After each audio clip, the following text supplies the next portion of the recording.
Madam Clerk, before we open discussion, at this time, I want to recognize the Vice Chair of JGO, who conducted the public hearing on May 4. And just to give the full August body a briefing on the public hearing and the decision made by the committee on May 4. Recognize Vice Speaker. Thank you, Chairman. On April 29, we had a SNAP session.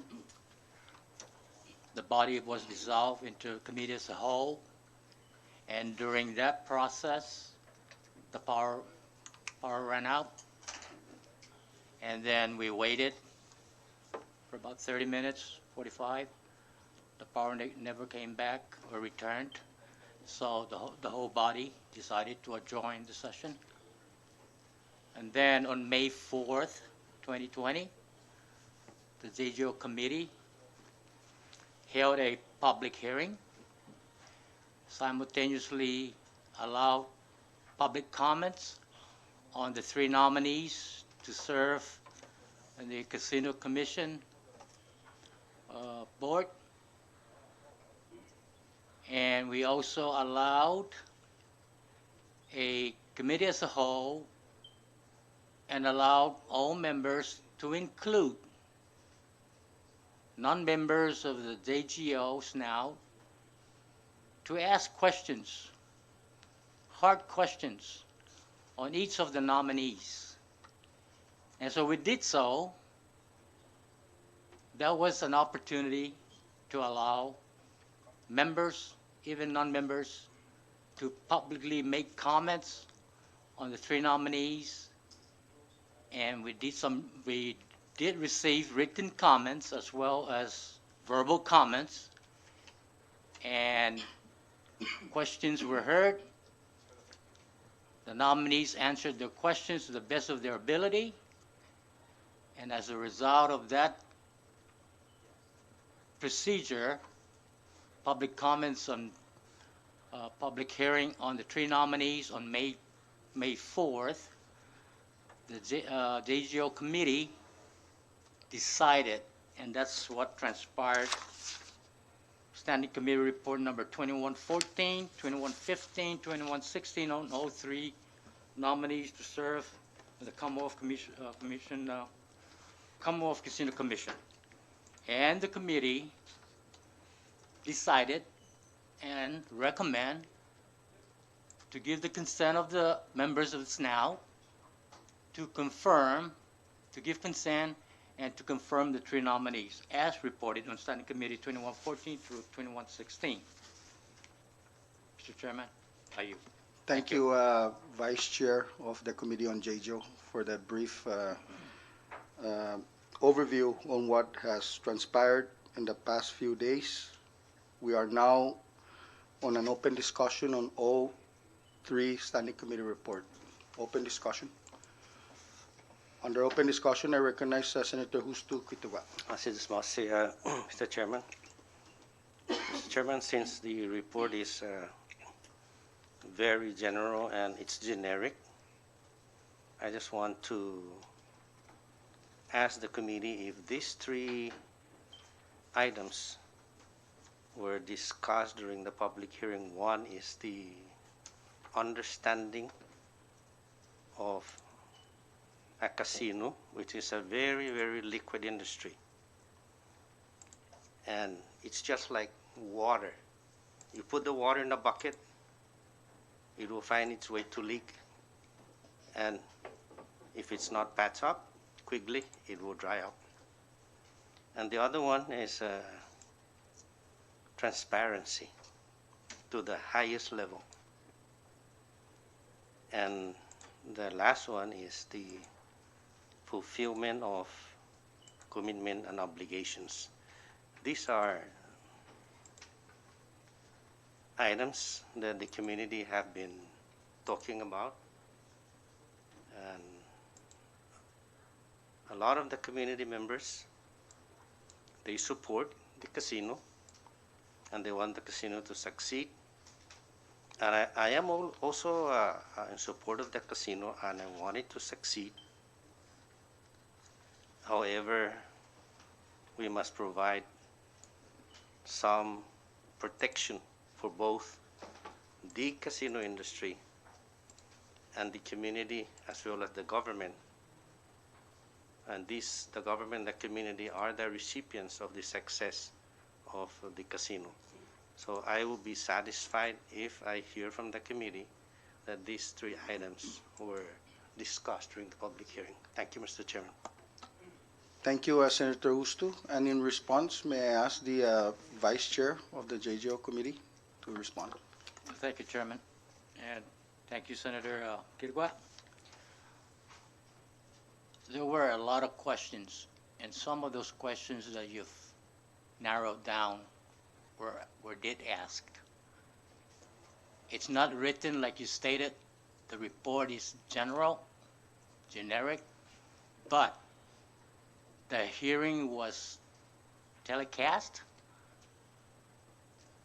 It was on air, and if you wanted to know whether those questions were asked, we can go back to the journal from the public hearing that we held on May 4th, 2020.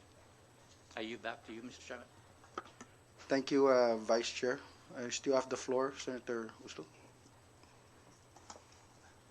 Thank you, Mr. Chairman. I would appreciate if that journal could be made possible before I cast my vote, not after I cast my vote. After I cast my vote, you can trash the journal because it's irrelevant. Thank you, Mr. Chairman. Thank you, Senator Ustu. Let me just remind the members of this August body that we did schedule a public hearing. The chair had referred Governor's communication to the Committee on JGO, as requested by the minority bloc and requested also by the members of the majority. The chair was there on the committee public hearing. It was very transparent. Every member was given the opportunity, including non-committee members, to ask the hard questions. The public was given also the opportunity to come and make testimonies on May 4th. Some of the members that didn't have the opportunity to make oral testimony submitted written testimonies as well.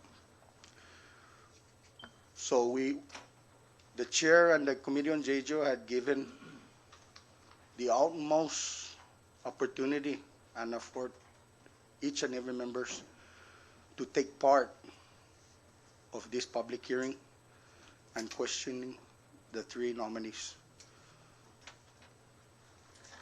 And after that public hearing, the committee had made a decision to adopt the confirmation of the three nominees. Just a brief history. We're still under open discussion, and let me recognize Representative Marco Peter and then Representative Lizama. Thank you, Chairman. Now I'd just like to thank the JGO Committee and under SNOUT for giving me the 72 hours to review the report. So, you. Thank you, Representative Lizama. And then Representative Chairwoman Janet Martita. Thank you, Mr. Chairman.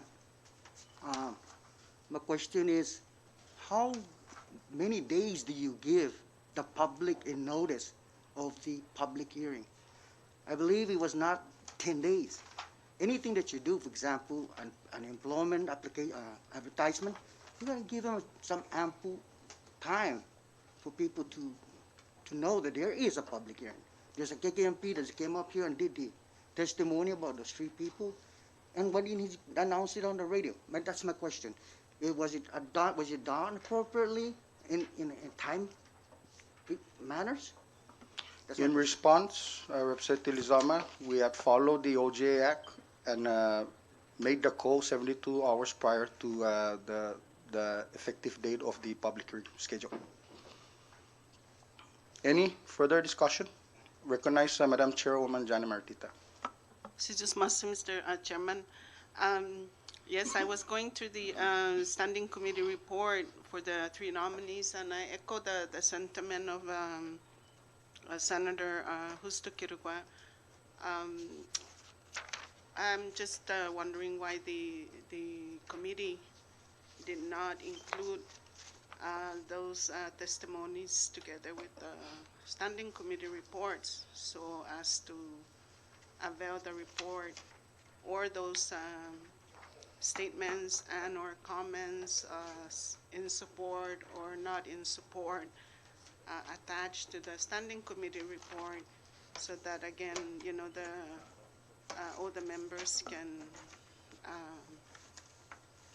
review the report, and that is just a comment that I'd like to make in, you know, to echo Senator Justo Quirigua's concern. Thank you. Thank you, Madam Chairwoman. In response, let me recognize the Vice Chair of the JGO Committee. Thank you again, Chairman. If you look at the attachments, it has all the written statements made.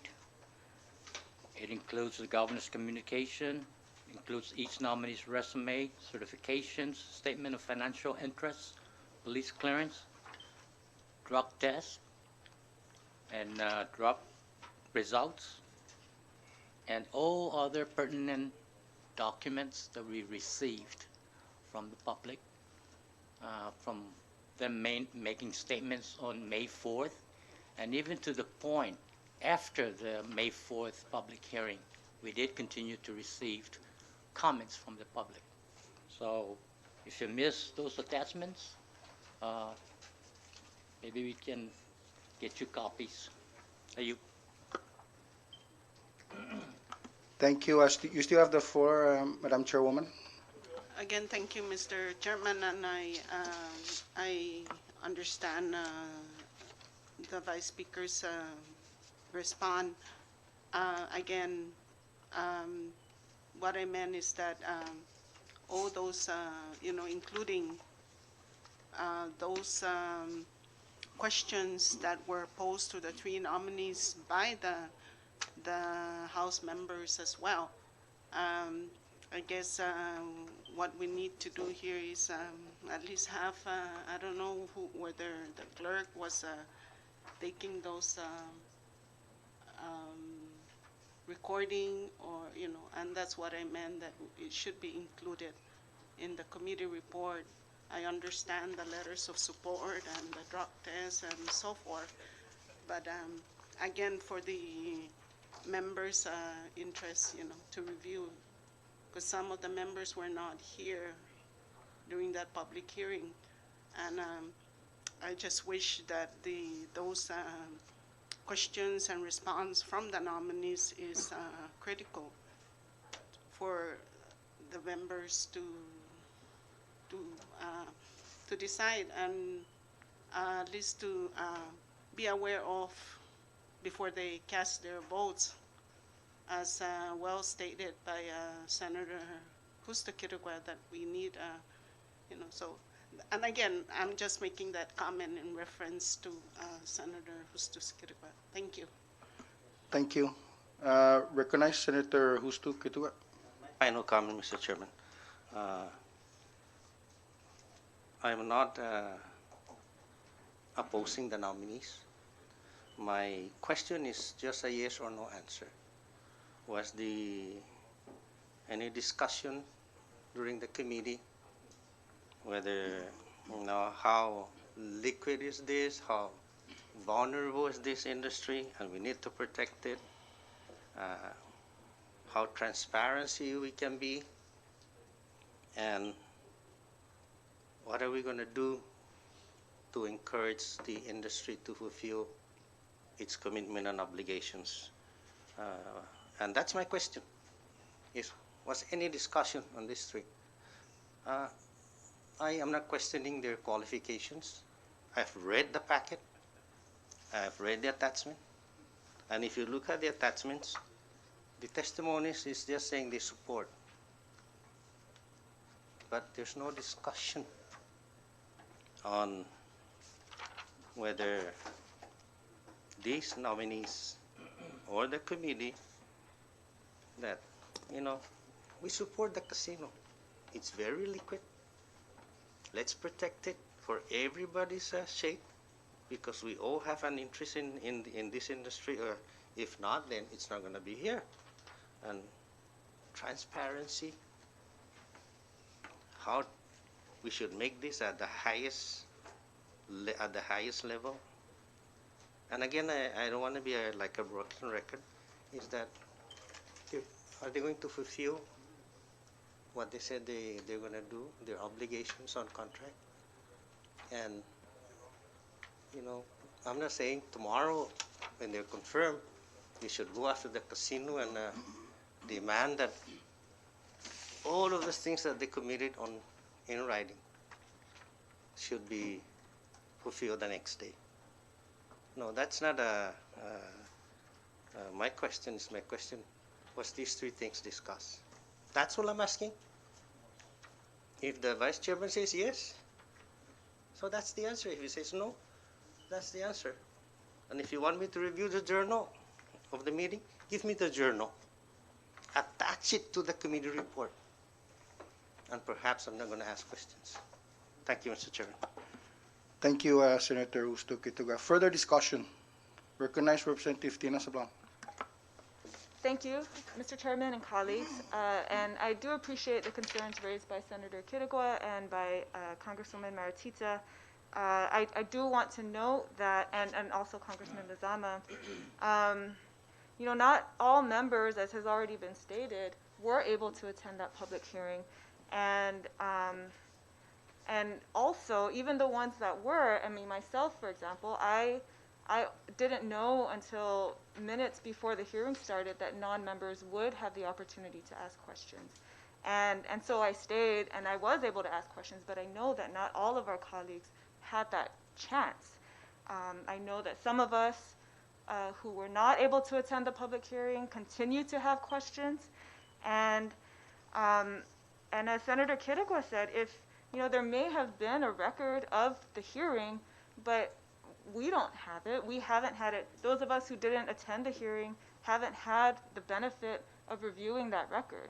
And there were plenty of questions, plenty of concerns, important, serious concerns that were raised at that hearing that are not considered or even acknowledged in the committee reports, unfortunately. And I think that for us to make an informed decision, for us to cast our votes, knowing what we're voting for or against, that record is really important to have, and we don't have that today. And I would suggest that for today's session, now that we are, for the most part, here in attendance, and we have the nominees also present, that we dissolve into committee of the whole once again and give everybody a chance to ask any lingering questions they might have. And furthermore, Mr. Chairman, we would respectfully request that we place the nominees under oath, because that didn't happen at the last session either. And for positions as critical as casino commissioners who are regulating an industry that has had so many problems since the very beginning, we really need to have the assurance of people testifying under oath, under penalty of perjury, and be able to ask the hard questions and get the honest answers. So that is my recommendation. I leave it to the floor leader to make the proper motion, but I would so offer that motion to dissolve into committee of the whole and administer the oath. Thank you. Seconded. Second. Is that a motion? Before we even entertain any motion, let's have this open discussion, because the floor leader will be making that proper motion, and it's going to be this august body that's going to decide whether we're going to dissolve into a committee as a whole or not. I understand your arguments that some of the members did not come to the public hearing, but notices were emailed to the public and the members. Whatever the reasons that you couldn't make it, shouldn't be an excuse that you should have the opportunity. We made notice prior, but I'm going to leave it up to the body If they're gonna decide to dissolve into committee as a whole and accord that opportunity, if decided by the majority. But we're still under further discussion, and I'm not too sure if Minority Leader, did you want to chime in? Please proceed. Yes, if I can, and thank you, Chairman, and good morning, colleagues. After said, Prop, I, simply say. I do second Representative Tina Saban's motion, but also her points that she brought up. I do understand, and I thank you, Chairman and JTO, for having holding a public hearing. And you're right, we did ask for that. We are grateful. The public is grateful.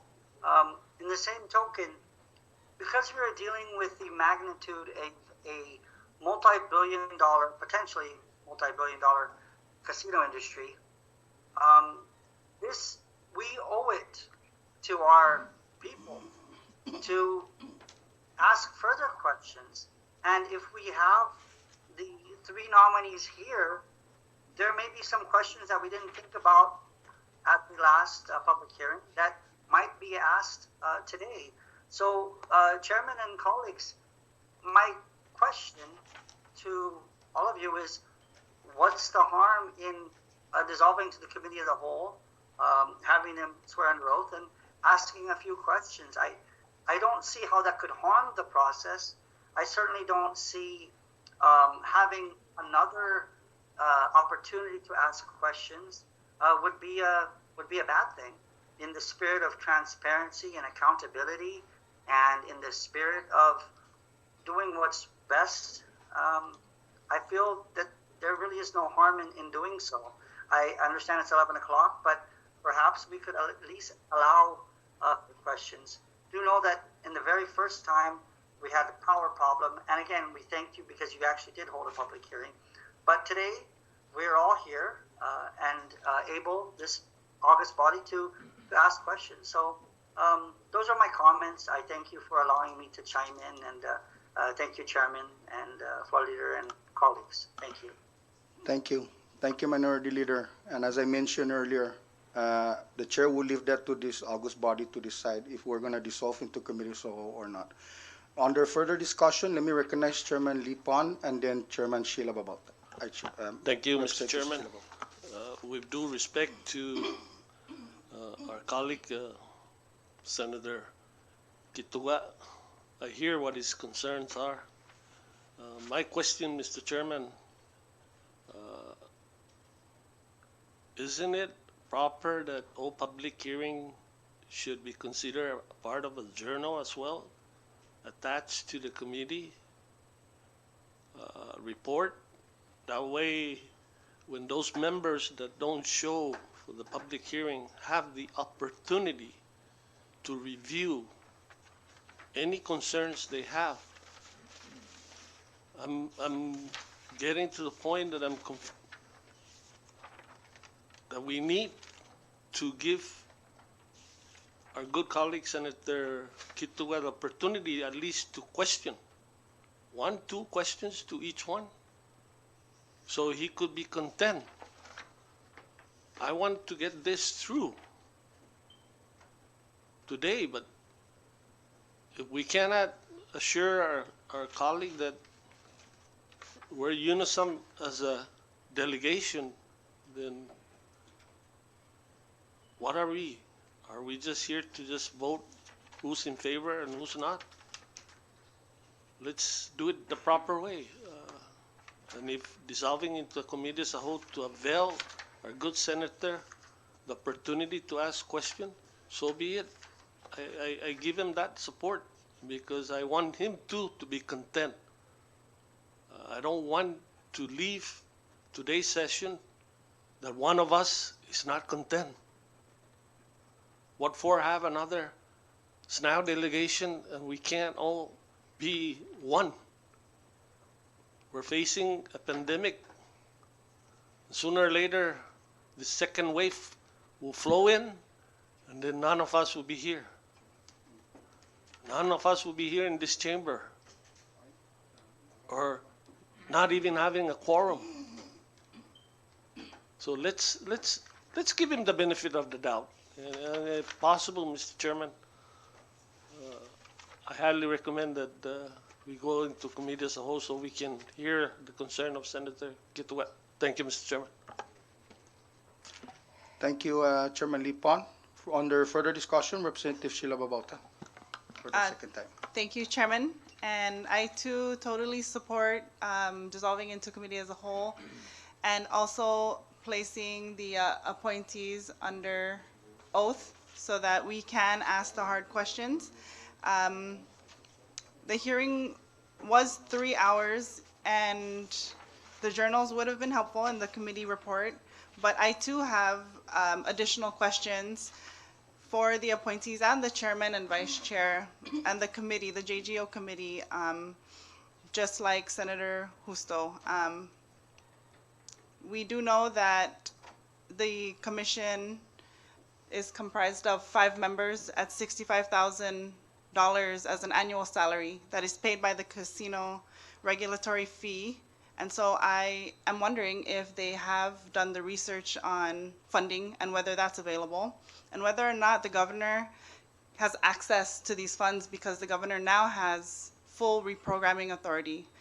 And so questions like that, questions whether this should be a priority for us right now, given the state of our fiscal affairs in the CNMI, given the fact that thousands of our people have been furloughed and unemployed, and this funding will help our people in so many other ways. So what urgent matters exist for the commission? What work will they have? How can we better regulate the casino at this time? Has the committee done research on tourism? Because according to the United Nations World Tourism Organization, we are looking at an 80% decrease in tourism this year, and it will take years before tourists regain confidence to fly again. So how will that impact the casino and revenues generated? I too have questions on the other existing casino commissions for Tinian and Rhoda, and how the CCC has been working with those other commissions, given the fact that we did complete a fiscal summit discussing restructuring of government, discussing boards and commissions that could merge responsibilities. Are these questions that were addressed during the committee meeting? The public hearing was beneficial. I'm grateful that the opportunity for non-members was given for us to ask questions. 3 hours was a long time, and a lot of good questions were asked. But as we all know, I've attended many, many public hearings, and our community, we are comfortable asking questions to our representatives in private through emails, and so it is our responsibility to bring those questions to the floor. And so dissolving into a committee as a whole, I support placing the appointees under oath. So I support that too, and I urge my colleagues and this body to proceed in that manner. Thank you, Chairman. Further discussion? Recognize Representative Joel Camacho for the second time. Thank you, Mr. Chairman. I'd just like to quickly echo something. The SNIO JGO committee, we have conducted numerous public hearings in the past, and every public hearing, every member is invited. So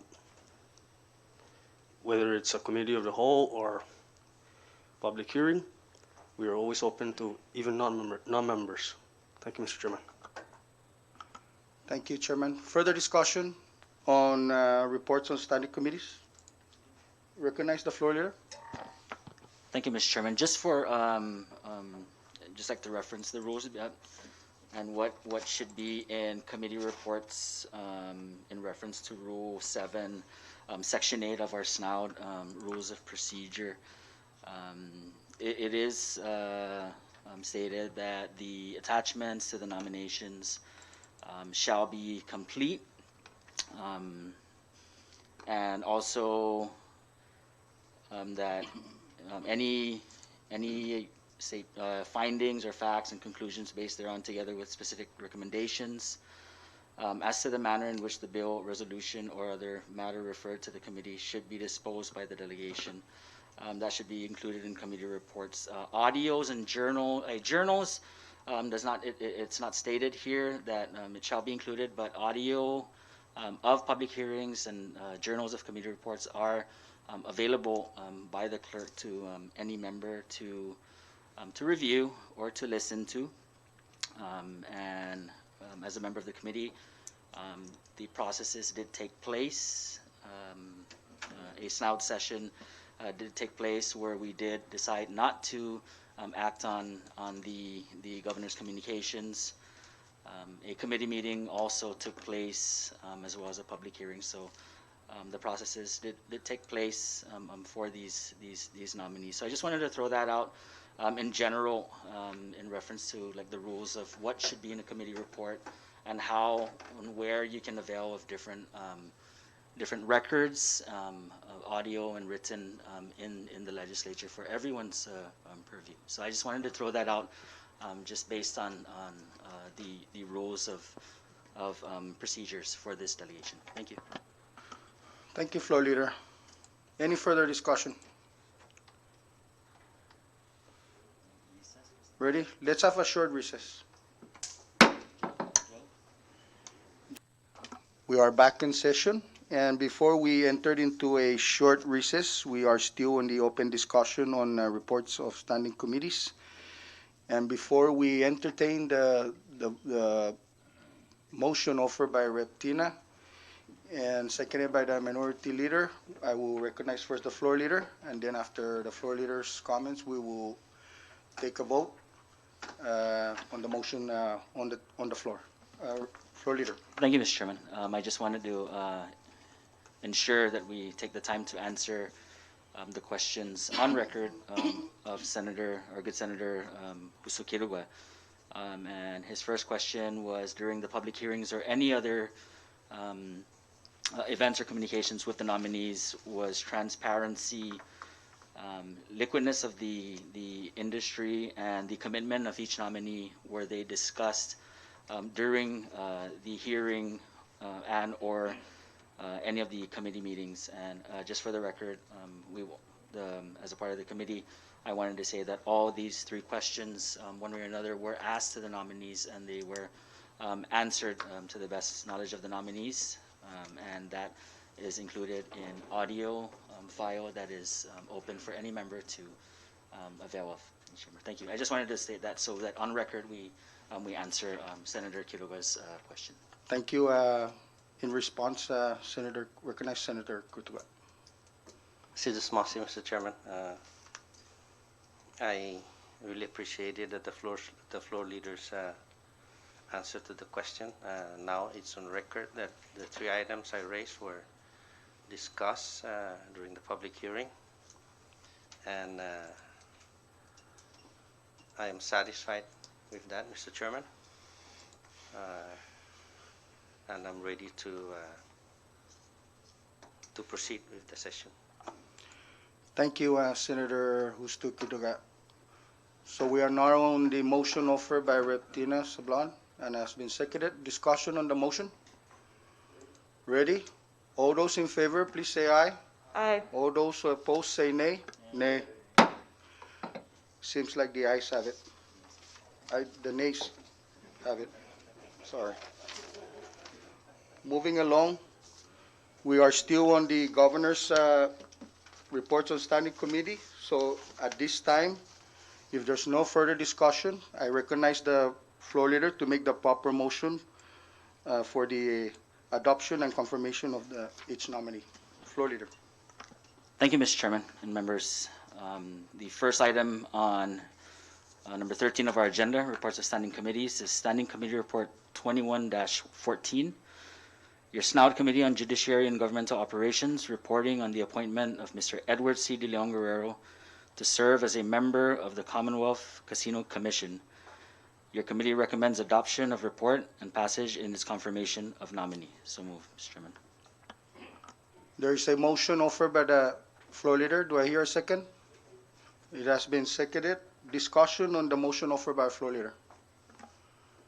Under discussion on the motion offered, recognize Rep. Tina Sabang. Thank you. May I please clarify? I guess this is more like a point of order. Will the adoption of the report result in the confirmation of the nominee?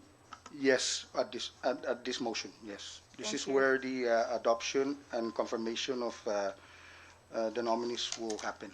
Okay, and just as a procedural matter as well, so we will go through each of these reports individually. We're not adopting them all at once. Yes, and it will be a roll call vote. Understood. Thank you. I yield for now, Mr. Chair. Further discussion on the motion offered by floor leader. Are we ready? Actually, Recognize Rep. Tina for the last time. thank Second you. and last time. If nobody else has any comments, I do have a statement to make, and it applies really to all of the nominees. But I like to share my sentiments and my concerns at this stage before we vote on all three. Because, Mr. Chairman and colleagues, there are many reasons today not to confirm these nominees to the Casino Commission. There's first of all the public perception, which Rep. Sheila Babata alluded to, that this body and this administration are prioritizing highly paid political appointments when we are in the midst of the most devastating economic crisis to afflict the Marianas since World War II. Thousands of employees across the public and private sectors have lost or will soon lose their own jobs, but the Commonwealth Casino Commission, we're told, needs a quorum. And for what? For how long? The one casino that this commission would regulate has shut down for the indefinite future and has itself furloughed or terminated hundreds of its employees. A casino that lacks key management, no CEO, no COO, no CFO, no gaming comptroller, no HR department, no legal department. How is this different, colleagues, from appointing new members to the Rota or Tinian gaming commissions in the absence of casinos there? For all practical purposes, it's not that different. But there's also, colleagues, the records of the nominees themselves that we must consider. The committee reports, unfortunately, do not fully vet these records, because if they had, there would be some consideration of the serious, valid concerns that were raised at the public hearing. Mr. Rafael Demapan, as a Saipan lawmaker, accepted items of value from casino investors, including all expense-paid trips to Asia in late 2013. This was a violation of the Ethics Act. Literally a few months after returning from those trips, Mr. Demapan was instrumental in fast-tracking the passage of the Saipan Casino Act, which he authored, without public notice or a public hearing, in violation of the Open Government Act, which he admitted after being sued by a private citizen. The same investors who funded his trips were later awarded the exclusive Saipan Casino license. Mr. Demapan also helped facilitate the passage of legislation that removed the requirement for a performance completion bond, a provision that clearly only benefits IPI to the detriment of our Commonwealth. These are matters of public record, colleagues, and they raise questions about Mr. Demapan's moral turpitude, which is a qualification in our law, his judgment and ethical character, his ability to effectively regulate this casino, and frankly, the ability of our public, our citizens, to trust him. Mr. Deleon Guerrero, a close relative of the governor and executive director of the Casino Commission for the past 6 years, yes, he has much institutional knowledge, that's true, but what has happened on his watch these past 6 years? Persistent and egregious labor violations, at least one death at an unsafe construction site, dozens of documented workplace injuries that have continued to this day as recently as last month, There are workers who have still not been compensated for their injuries, and IPI, to this day, has not complied with the federal consent judgment to pay millions of dollars in wages owed to hundreds of workers going back several years. There are serious environmental violations that IPI has treated as a cost of doing business.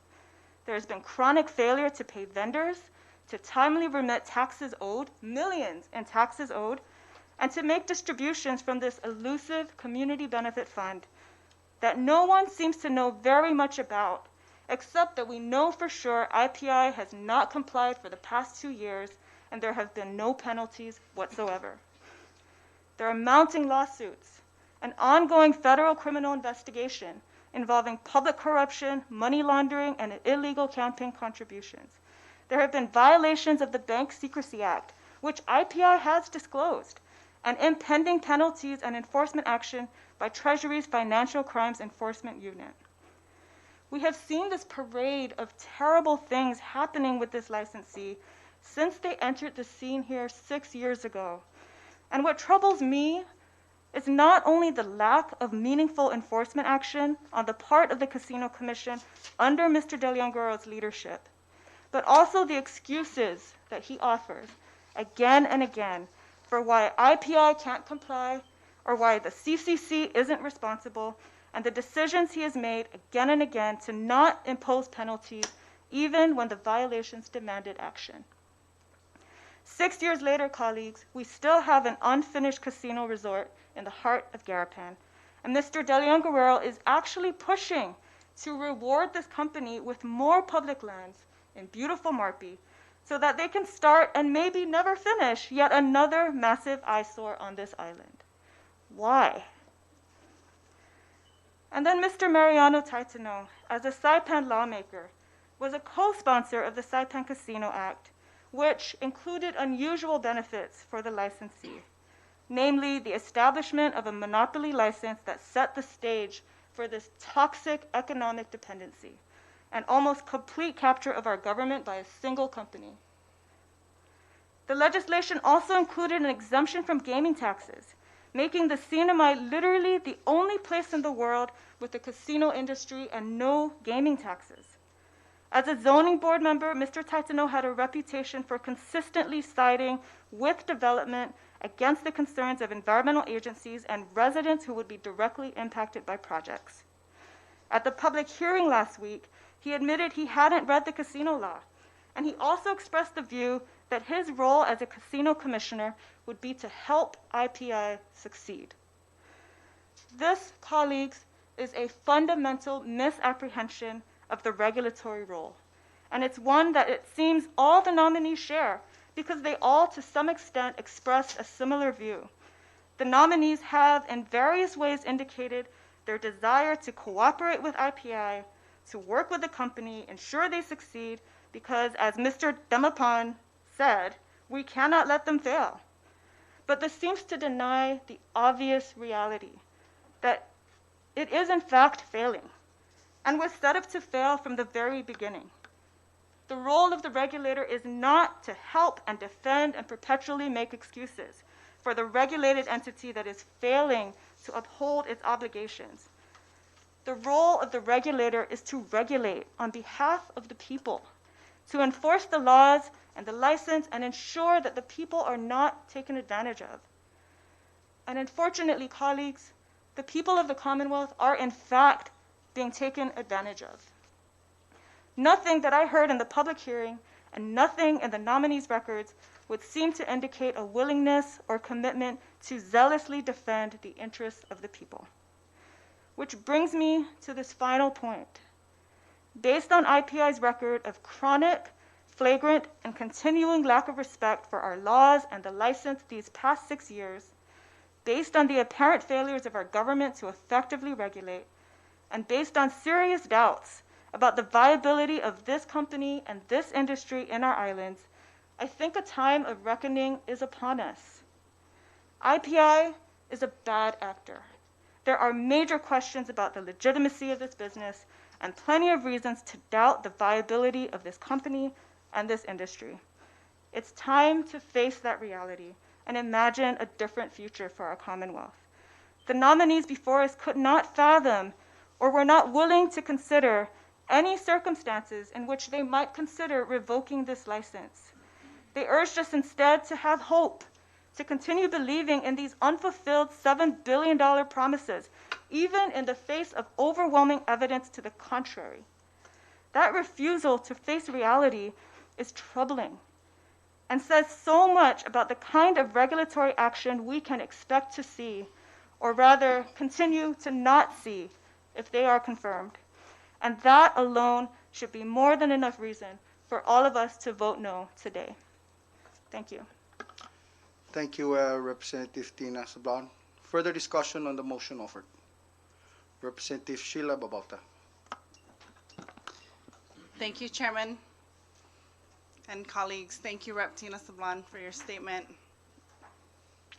I just wanted to state for the record that the committee reports do not meet a satisfactory level, in my opinion. There was much information and topics not discussed in the public hearing and reported in the committee reports. There is no visibility or certainty on what the future will look like, and that is my concern. What happened to discussions about restructuring our government? Do we have too many boards, too many commissions, too many highly paid positions, especially at this time when we are supposed to be critically analyzing our government, salaries, positions, and agencies that serve our people? It is really time for us to rethink what we value in our lives, in business, and in our society. And this is the best time to do it. All global economies and communities are doing it right now, because if there's one thing that COVID-19 has granted us, it is time. This pause on tourism, our #1 industry that we depend on, was not reflected in any of these reports. The Economic Affairs Officer from the United Nations, ESCAP, the Economic and Social Commission for Asia and Pacific States, stated that there's only one thing that global economies can agree on at this stage, is that the economic impact will be bad. We just don't know how bad it will be. We can expect travel restrictions and health requirements to be in place before tourists are comfortable enough to roam our world, let alone our CNMI. As a result, the most immediate and perhaps the most prolonged impact would be on travel and tourism sectors. Our #1 industry, how will this impact the casino and their future plans? Unemployment rates in the US are worse. It's the worst that it's ever been since the Great Depression, at 14.7%, possibly even 20% last month. Economists say that there is no safe place in the labor market right now, and it's going to take a long time to come back from lost jobs and spending sucked out of our economy. The US Department of Labor reports approximately 7.6 million jobs lost in the leisure and hospitality industry alone. Countries are looking at how they can keep tourism businesses afloat, but even with new initiatives, experts warn that it can take years before travel returns to pre-COVID levels. The pandemic has had devastating impacts on travel, and that is going to impact our economy here.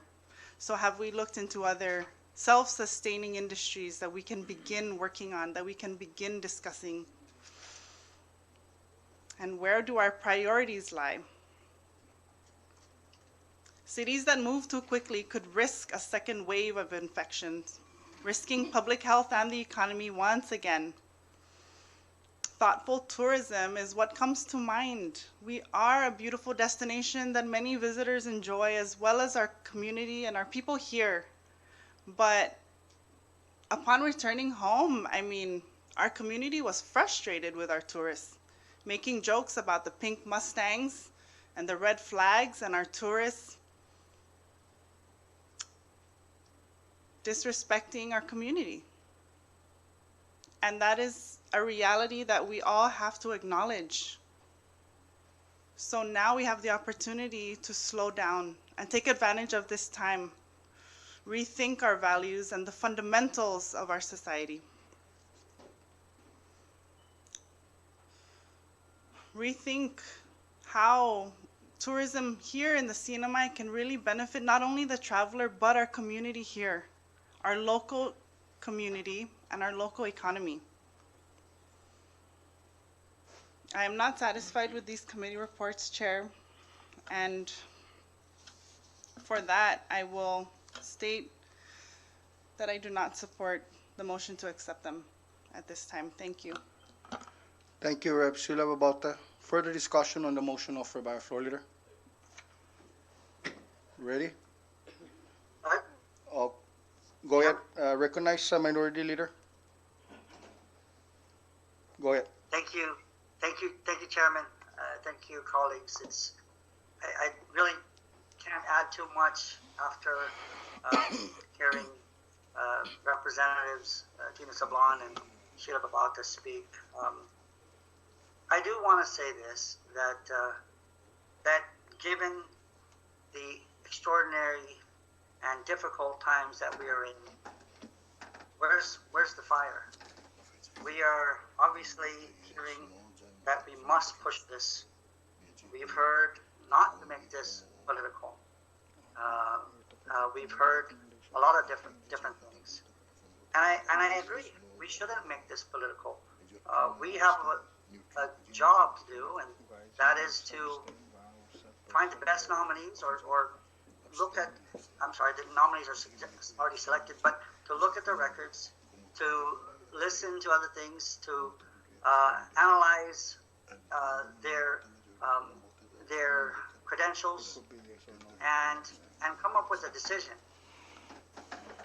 And it's never easy, because on one hand, a lot of us, we live in a small community, and we know the three nominees and their families, and a lot of us are either related or have close ties. So it's never an easy task. But at the end of the day, we have a job to do, and we have to vote our conscience. And I'm prepared to do that. But I just want to say, adding to the list with how things have gone, because I keep hearing time and time again that this casino, we cannot let it fail. But at the same time, my dear colleagues, we cannot let the casino dictate and control our government, our people. There have been deals that have been made. They were actual laws, contractual agreements through the casino license agreement that the casino had to follow. And they didn't. And one of the many things that we sound like a broken record that we've talked about from its inception is that elusive community benefit fund that we know for a fact it should have at least, according to the Open Government Act request that we did for the Office of the Governor, we saw that there was only $1.8 million actually accounted for. That leaves $38.2 million up for grabs in this community benefit fund. And the crazy thing is, when we've been asking all these questions, including the chairman of gaming who asked these questions, we got the runaround. It's not my job. It's really up to the governor, is what we're told, because he has the concurrent authority over the license. And, of course, the license and the community benefit fund, because it falls under that in Article 16. But this is the same casino that sent out brochures and packets when they were trying to get this license. And we gave it to them because we got our CUC paid. And they promised a $7 billion industry. And now we're finding out that they can't even finish the casino in Garapan. And what's most sad about that is that in the 19th legislature, House Bill 1995, the original bill, the original language of that bill had a completion bond in it.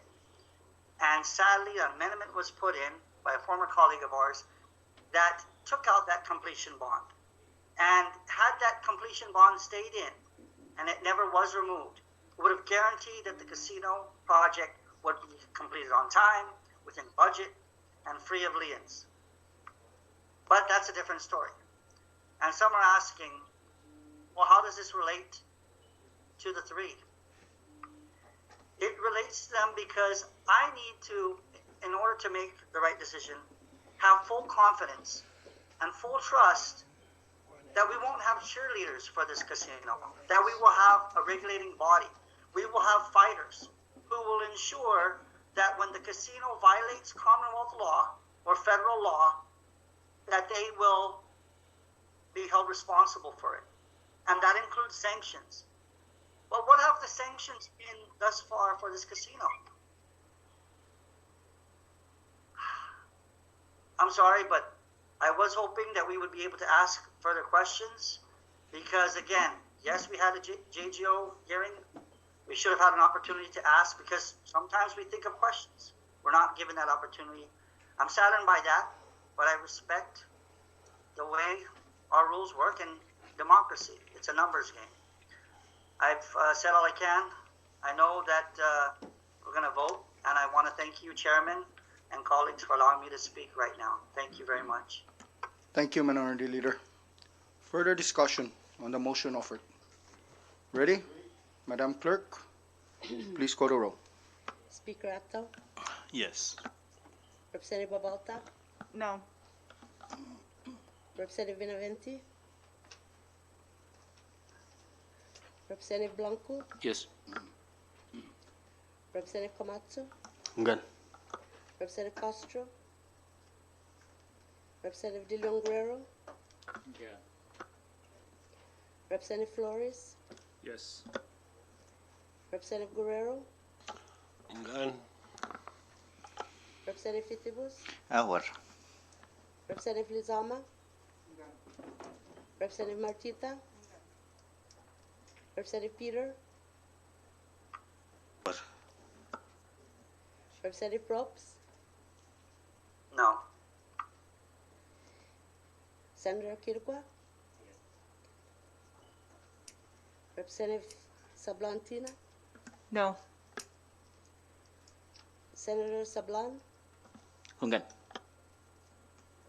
Representative Villagomez, Yes. Representative Yumu, Yes. Representative Benavente, Again. Representative Castro, Hungan. Mr. Chairman, Again. Mr. Chairman, there are 17 members voted yes, 3 members voted no, 1 absent. Thank you, Madam Clerk. With 17 members voting in the affirmative, the confirmation of nominee Mr. Edward C. Deleon Guerrero to serve as a member of the Commonwealth Casino Commission is hereby adopted. Thank you. Recognize the floor leader for the next motion. Thank you, Mr. Chairman. Next item on our reports of standing committees is Standing Committee Report 21-15. Your SNOUD Committee on Judiciary and Governmental Operations, reporting on the appointment of Mr. Rafael S. Demapan to serve as a member of the Commonwealth Casino Commission.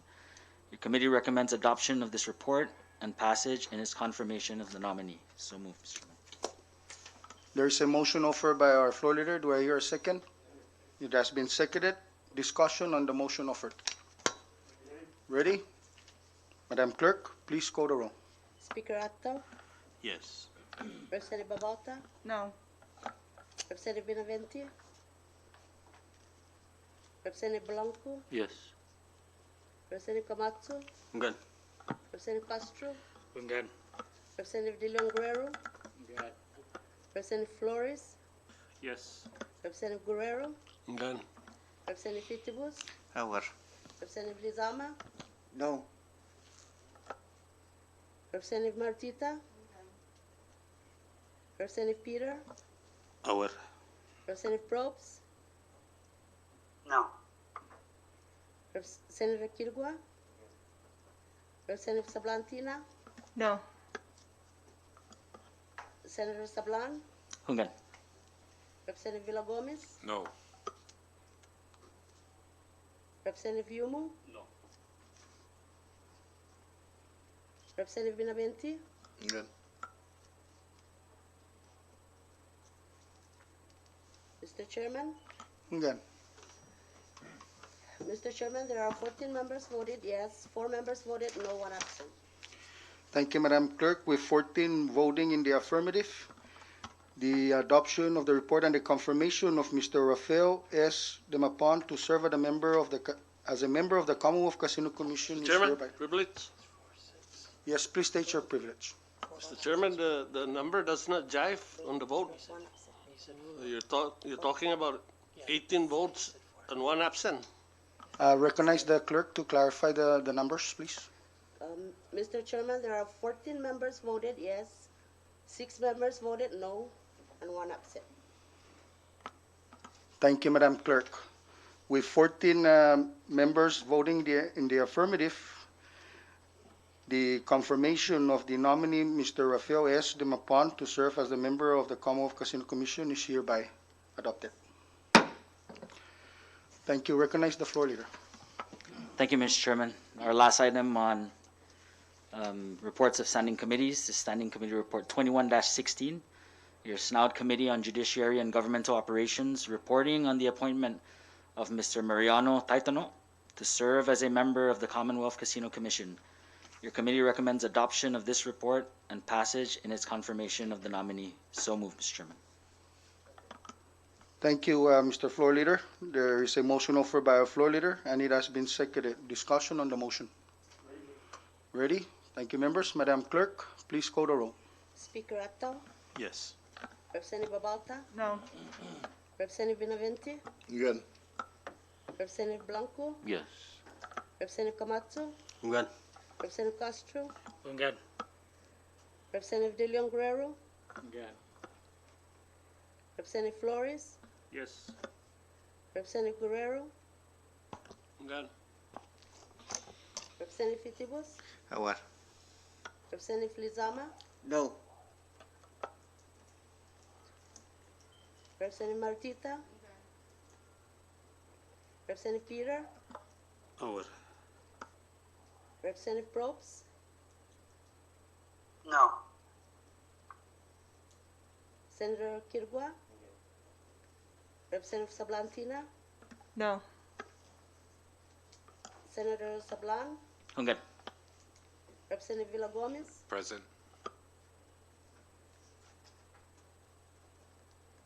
Representative Yumu, Yes.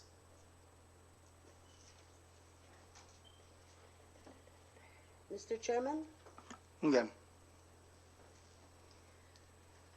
Mr. Chairman, there are 15 members voted yes, 4 members voted no, 1 member voted present, 1 absent. Thank you, Madam Clerk. With 15 members present voting in the affirmative, the confirmation of the nominee of Mr. Mariano Taitano to serve as a member of the Commonwealth Casino Commission is hereby adopted. Thank you, members. That took care of the item 30 reports of standing committees. We now move further down. There happens to be none on item 14.